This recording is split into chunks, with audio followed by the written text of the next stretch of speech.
ચોક્કસ, અહીં પ્રશ્નો અને તેના જવાબોની વિગતવાર સમજૂતી આપવામાં આવી છે. 76. પ્રાયોગિક મનોવિજ્ઞાનનું સ્વરૂપ કેવું છે?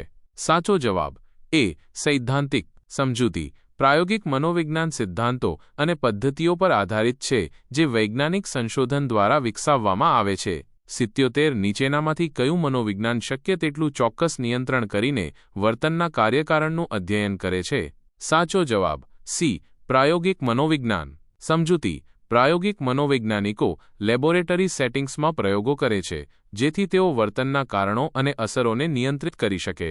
78. મગજ અને અન્ય જૈવિક પ્રવૃત્તિઓનો વર્તન સાથે શો સંબંધ છે તે અંગે સંશોધન કરતું વિજ્ઞાન એટલે?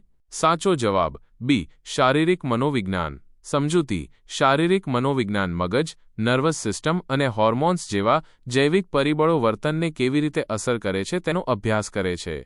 79. શારીરિક મનોવૈજ્ઞાનિકોને તરીકે પણ ઓળખવામાં આવે છે. સાચો જવાબ એ. ન્યુરોસાયકોલોજિસ્ટ સમજૂતી. ન્યુરોસાયકોલોજિસ્ટ મગજ અને વર્તન વચ્ચેના સંબંધનો અભ્યાસ કરે છે. 80. કોઈપણ વર્તનનો ઉદ્ભવ અને તેનો ક્રમશઃ વિકાસ ઉંમર વધતાની સાથે કઈ રીતે થાય છે તેનો અભ્યાસ કરતું વિજ્ઞાન એટલે? સાચો જવાબ બી. વિકાસાત્મક મનોવિજ્ઞાન સમજૂતી. વિકાસાત્મક મનોવિજ્ઞાન જીવનકાળ દરમિયાન વર્તનમાં થતા ફેરફારોનો અભ્યાસ કરે છે. 81. વિકાસાત્મક મનોવિજ્ઞાનની મહત્વની પ્રશાખા એટલે? સાચો જવાબ ડી. બાળ મનોવિજ્ઞાન સમજૂતી. બાળ મનોવિજ્ઞાન બાળપણથી કિશોરાવસ્થા સુધીના વિકાસ પર ધ્યાન કેન્દ્રિત કરે છે. 82. વૃદ્ધાવસ્થાનો અભ્યાસ કરનારાઓને શું કહેવામાં આવે છે? સાચો જવાબ બી. ગેરન્ટોલોજિસ્ટ સમજૂતી.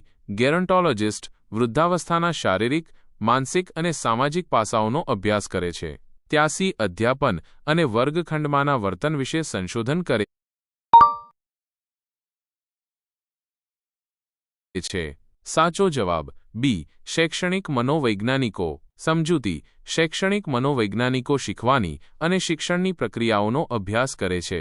84. વ્યક્તિઓ પર અન્ય વ્યક્તિઓની કેવી અસર થાય છે તેને સમજવાનો પ્રયાસ કરે છે.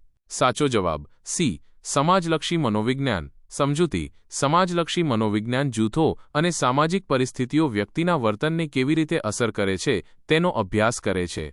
85. સમાજલક્ષી મનોવિજ્ઞાનના અભ્યાસનું કેન્દ્ર અને એકમ છે. સાચો જવાબ એ. વ્યક્તિ સમજૂતી. સમાજલક્ષી મનોવિજ્ઞાન વ્યક્તિઓ પર સામાજિક પરિબળોની અસરનો અભ્યાસ કરે છે. 86. સમાજશાસ્ત્રના અભ્યાસનું કેન્દ્ર અને એકમ છે.